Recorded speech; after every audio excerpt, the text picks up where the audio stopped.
Hello and welcome to the next lecture, lecture number 36, which is a very interesting topic.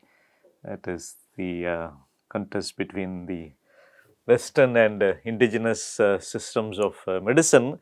Of course, we very conveniently use the word Western and indigenous, but they are very problematic. So, there is a lot of issues with the nomenclatures themselves. So, when we say Western, so is it fully Western? So, is it entirely Western? So, what we call Western, has it not borrowed so much, if not over the years, even recently, so many things have been borrowed, and even in the colonial context, there have been so much influence of what had happened in the colonies and the way the field of medicine had been studied or practiced in the countries of the West. So, there is a problem. We will keep revisiting this. Or if you call it scientific medicine, so scientific medicine is another name used for Western medicine. So, these are words which are used interchangeably. Some books in fact would say Western / scientific / modern / biomedicine, but so it's not so easy as that. So, when you say scientific medicine, so it means like all the rest are totally unscientific. So, it also involves a level of judgmentalism. So, this is the scientific and yours is all just all bogus. It's all based on some romantic or fictional or imaginary or fancy. So, which cannot be the case. And also, so scientific, in what sense is it scientific? So, you are talking about the empirical sense or the application of particular kinds of theories and rigors, all those kinds of problems are there. So, that is a particularly problematic term, scientific medicine and modern medicine. But then there is again the question of, so what part, what is that modern part? So, what is modern? So, is it that some period like say from the 16th century onwards that is modern, or some kind of an attitude that is modern, the say the culture of going out to a clinic, to a hospital, or the kind of setup which is there, is that modern? Or is it the application of modern scientific principles, the modern ways of looking at the world, the modern experimental and other things that go with what we call modern science? So, is that what defines that modernity? So, that again lots of issues there. And so, in between you also have to mention this field of homeopathy and what category this will come, because I am mentioning this particularly because many people very erroneously even now think that homeopathy is some kind of an indigenous thing as opposed to whatever we said, Western medicine, modern medicine, whatever. So, which is not the case. So, homeopathy is also coming like within the period you will generally call modern. So, it was introduced in 1796, and so definitely it is not indigenous. So, this was introduced by German physician Samuel Hahnemann. So, basically it is homeo in the sense of sameness, the principle of sameness. A particular disease can be cured if the same kind of symptoms associated with it, produce like cures like. So, for instance, he himself noted that so when he took quinine for malaria, so some of the symptoms of malaria were in fact produced by the use of quinine, so which he felt had an effect in the curative process. So, same cures, same. So, that is it is called homeopathy. But anyways, our point is not about the how the system works, but about so whether it is so what will it be. So, definitely it is not indigenous. So, it is not old, non-modern, okay. And so, we have to highlight that because later on towards the end of this section we will see a department called Ayush. So, I will come to that in a bit. Then of course, we have this term biomedicine. so which seems to be encapsulating almost everything that we identify with whatever we said now about the modern, which means especially modern scientific principles. So that is why. So if we meant that by modern science, modern medicine, then it's better to use the word biomedicine. So if it's about the scientific aspects of the way in which medicine is approached from a particular period of time. So using the standards, insistence on standards, on evidence, validation, and research, and use of proper biological and physiological principles. Okay, so the kind of medicine based on all these things.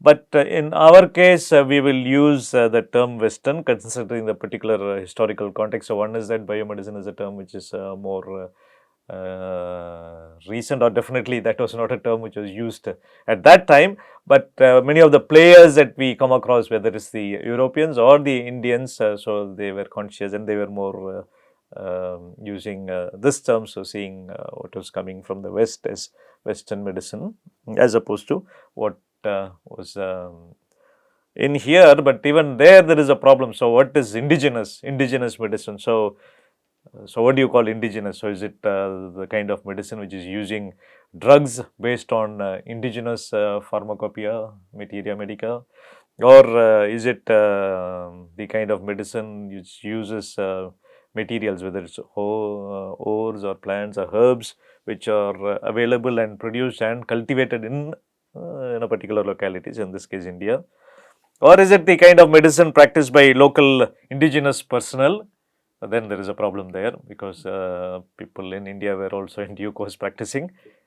So what we would call Western medicine.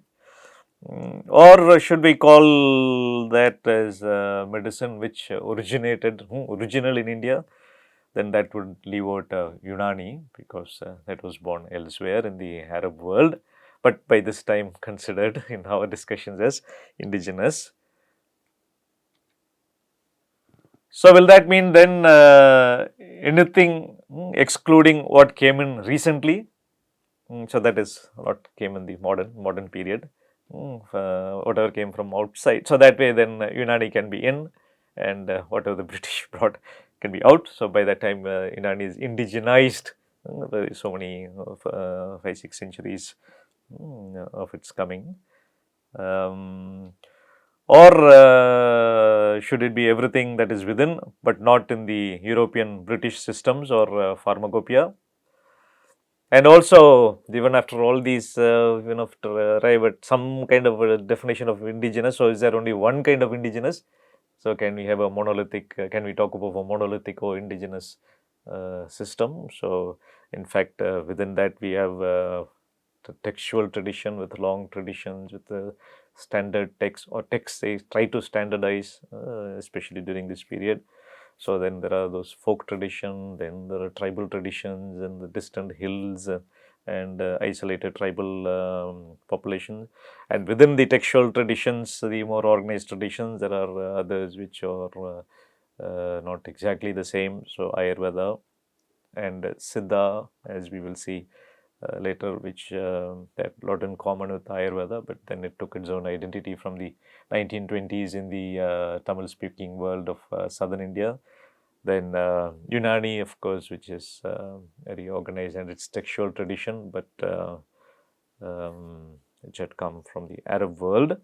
What is interesting is that so now we have a ministry. Earlier it was a department which was started some 10-15 years back, but now for the past few years it's a ministry called Ayush, and interestingly the acronym stands for Ayurveda, Yoga, Unani, Siddha and homeopathy. So homeopathy is also clubbed here. So basically, so it doesn't mean that so it's basically a ministry which involves everything else which is not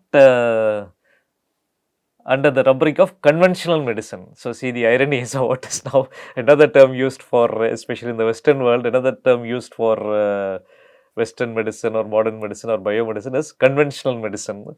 So, so that is conventional. So that is normal. That is yeah. That's anyway. In any case, so the fact of the matter is that is more mainstream. So even in the colony, even after colonialism is over, so this is everything else that doesn't belong to this mainstream. What we will now call Western medicine. But now let's go back to history and going back to some of the earlier periods we saw. So earlier we had a lecture on the initial attitudes towards indigenous medicine. We'll just make a quick recap. Um, so first, so even before that, so we'll have to see the change in the terrain. So now Western medicine is not something which is practiced only by Westerners. So that's why I said, so even as we use the term Western for convenience among the various terms, options available to us, we have to be conscious of the problems. So some of the qualifications we have to make is that, Western medicine was now espoused and eagerly studied and practiced by the colonized, also in our case Indians. So then we can't talk merely in terms of colonial attitude to indigenous systems, because there were also Indians, so who are not part of the colonizers. So now we have to talk about the attitudes of the practitioners of Western medicine, so which could include Indian practitioners, students of Western medicine. So the now the recap of the earlier attitude. So as we know, so there was a general praise, especially in the beginning, for the hoary origins of fields like Ayurveda and the kind of its practice in the distant past, even giving credit for its being older than even the Greek tradition, and also that, which means it's also an independent tradition. So it did not derive, like many others, from Greek, including Unani. Then, of course, there was that usual criticism of the subsequent fall from that original state of glory due to the influence of and influx of ritualism, superstitions, and abandonment of what were considered to be certain good practices like surgery, being abandoned because of considerations of impurity and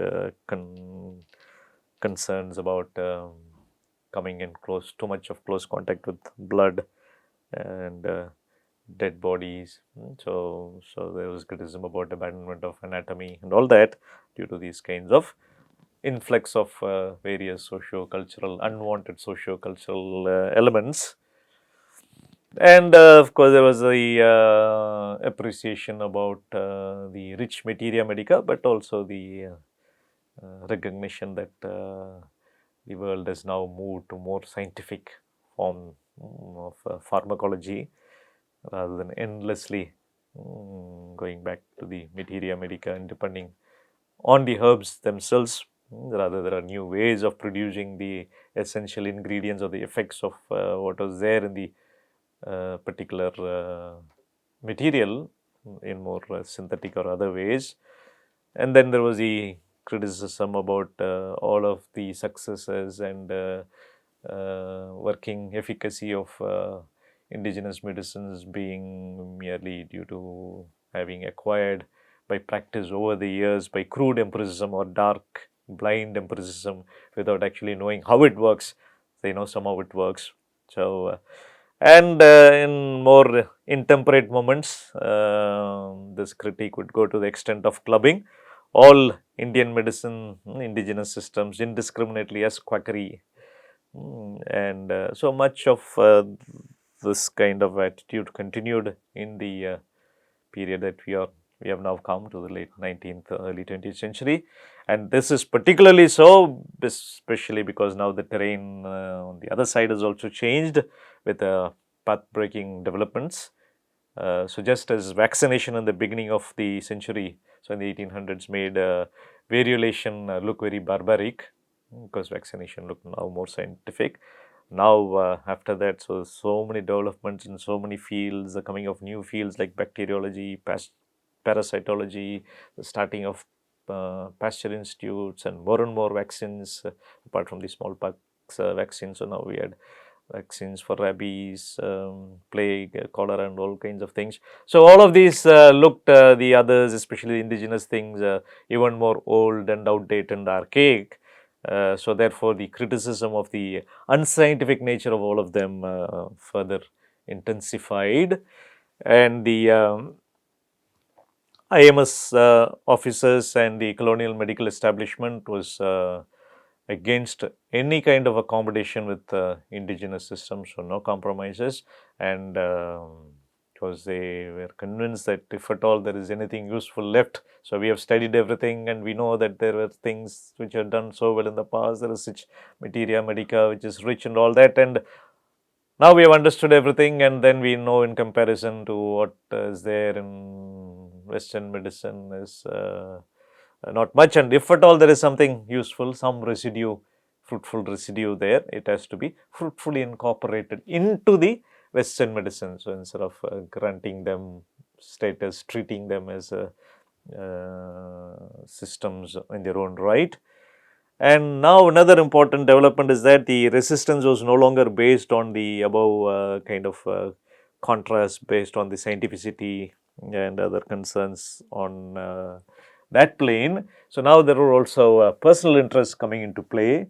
So both on the part of the Westerners as well as Indians practicing Western medicine. So they felt any recognition or patronage of indigenous systems would adversely impact on the state funding, which they now exclusively enjoyed. So only this system of medicine was by and large enjoying that. So that might go.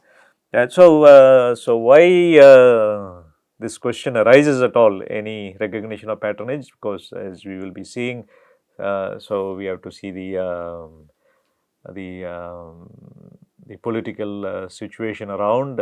So with rising nationalism, so one of the calls was for expressions of that nationalism was the call for greater support and recognition of indigenous systems.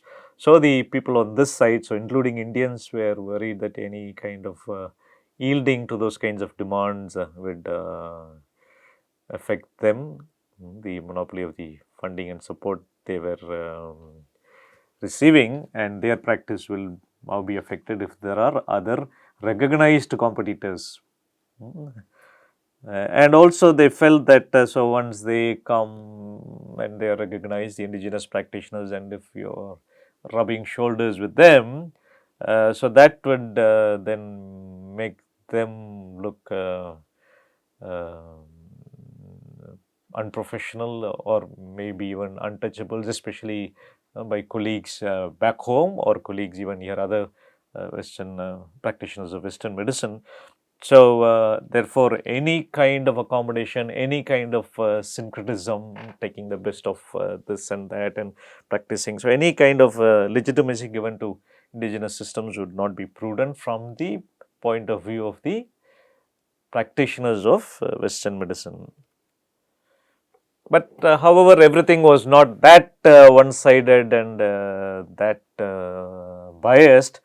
Also, through the intervening developments, we can in fact ask the question of, raise a question of what are the kinds of impacts of the indigenous system on Western medicine itself.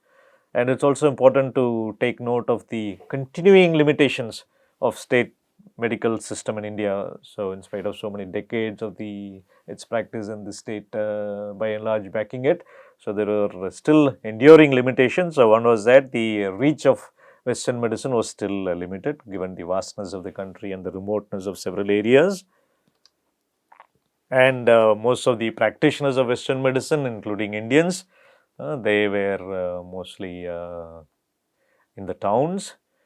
And on the other hand,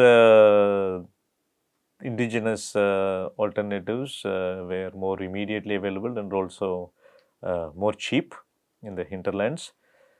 And Western medicine, in spite of all the things that I mentioned, the coming of vaccines and the research and all that, still was not all that magnificently successful in dealing with epidemics or curtailing mortality. So there are still those issues of mortality in substantial numbers.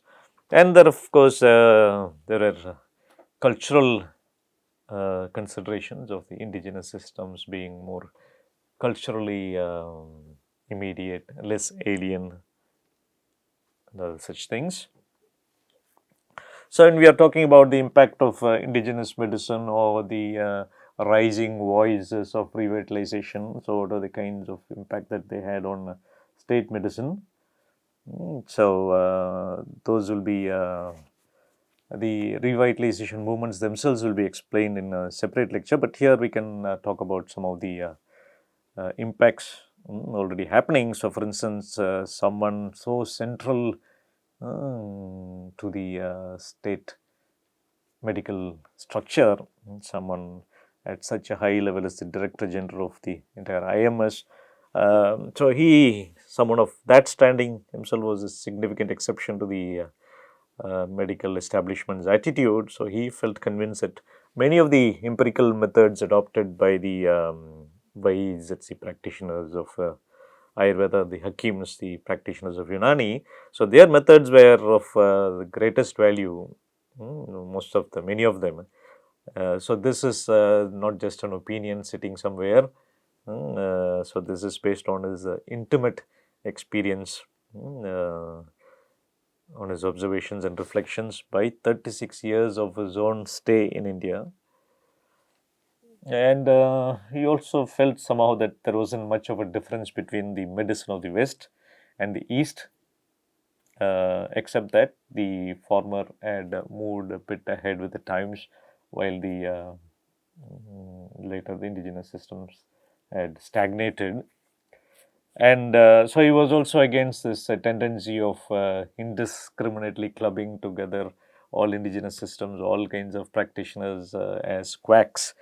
And so he was one from among the heart of the medical establishment who spoke in favor of supporting indigenous systems of medicine as far as possible. And also considering the important fact that still 90% of the population lived in the hinterland without much access to Western medicine. So, this was honey for the ears of those in the revitalization movements and the practitioners of indigenous medicine, but not so for those in the IMS. The majority didn't share his views. But of course, as I said, so this is a changed situations with the rising spirit of nationalism and questioning and other such things. So, these kinds of contemptuous views, their contempt could not be aired very openly as they could do in the past. On the other hand, there was a renewed interest in the indigenous materia medica. So, this was not out of some kind of an epistemological justice consideration of the value of indigenous knowledge at that level, but it's more from practical considerations. So, the Home Department in fact set up the drugs committee, indigenous drugs committee, to investigate the use of these drugs in 1894. We will see how it came about. So, this was very much against the contemptuous view of the medical establishment that the indigenous drugs were surviving all these days just because they didn't have any better alternative. If they had had better alternatives, they would have abandoned it long back. But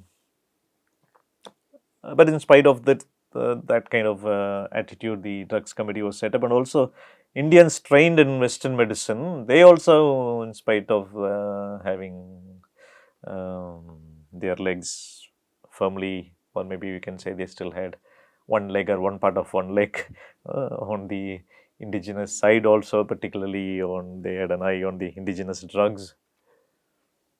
And generally, so there had been a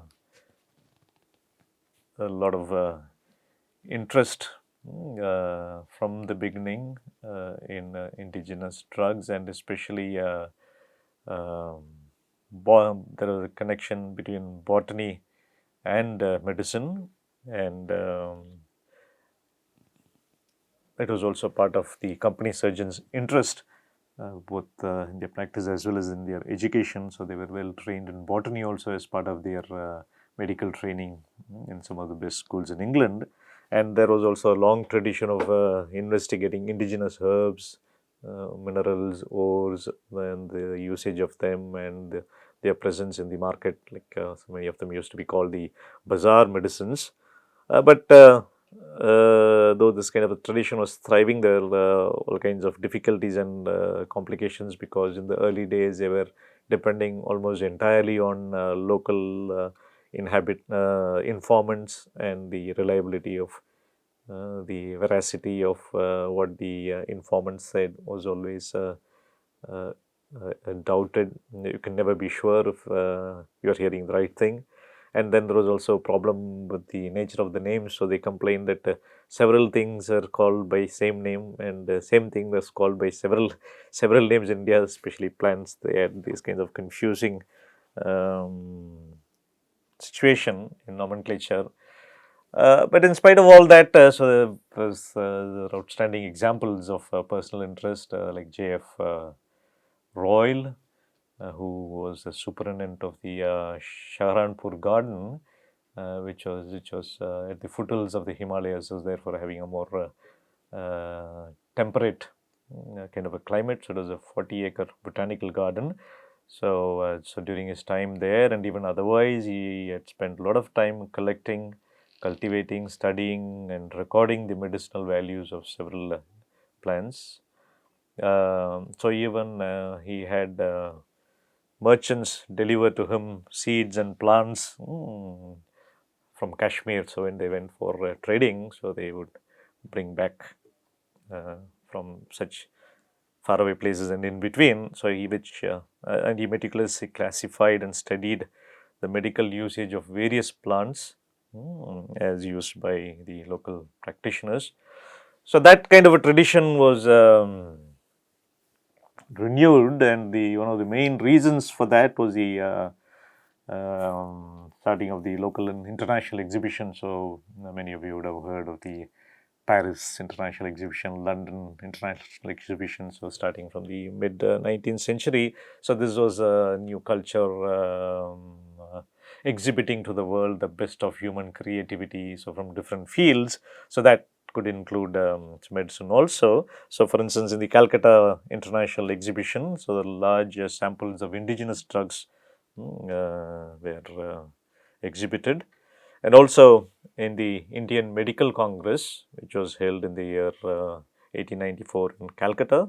So there were many presentations which were covered indigenous drugs, the presentations in the pharmacology section of the Congress.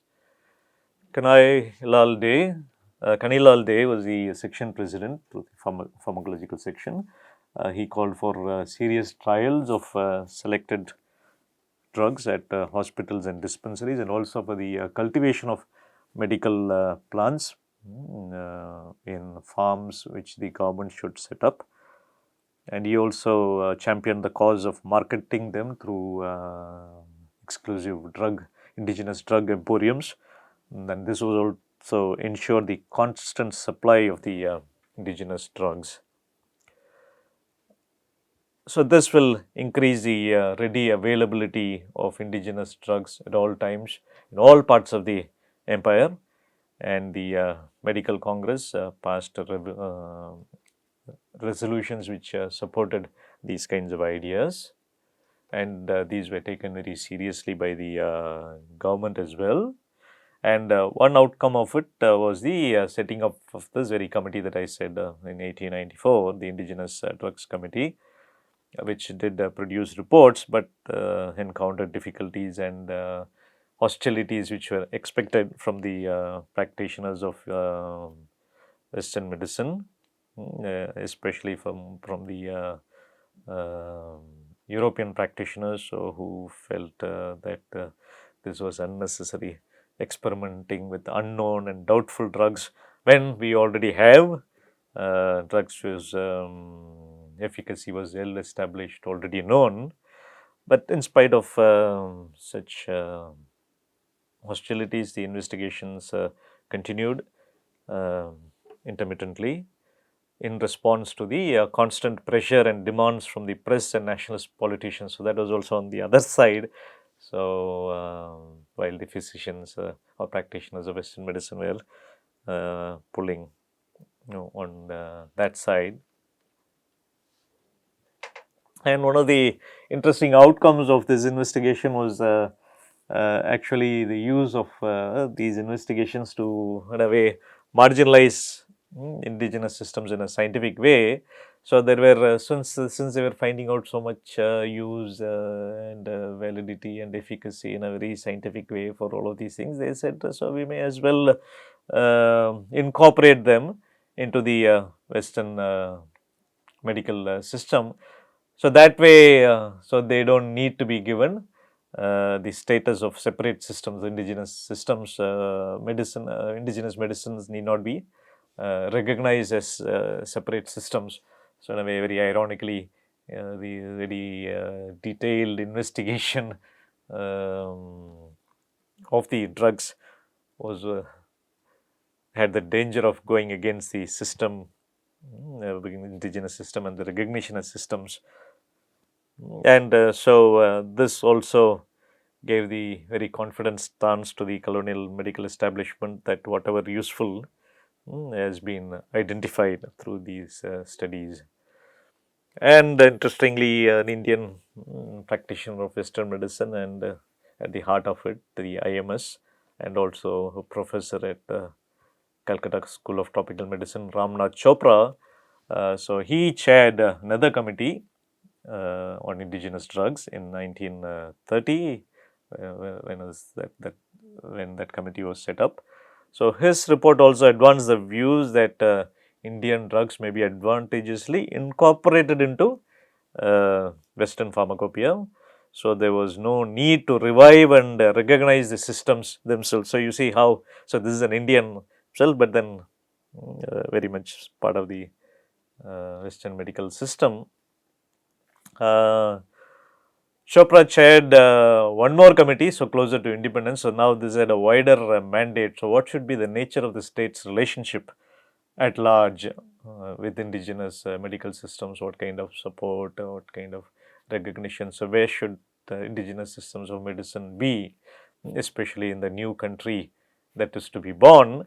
And so he was also asked to suggest means of raising the usefulness of indigenous drugs for the public and for the health infrastructure. So his ultimate conclusion there, once again in this report also, tended to reinforce the prime place that was to be given to Western medicine, at least as far as the question of public health was concerned, though there was always some deference to alternative systems. So he also accepted, conceded that there was so much merit, especially with regard to the drugs, but he made it very clear that the system to be patronized by the government, so even the independent Indian government also, was to be the Western system of medicine as practiced at that time. And so we'll see more of the repercussions of it in a couple of other lectures, but we'll close here for this. Thank you.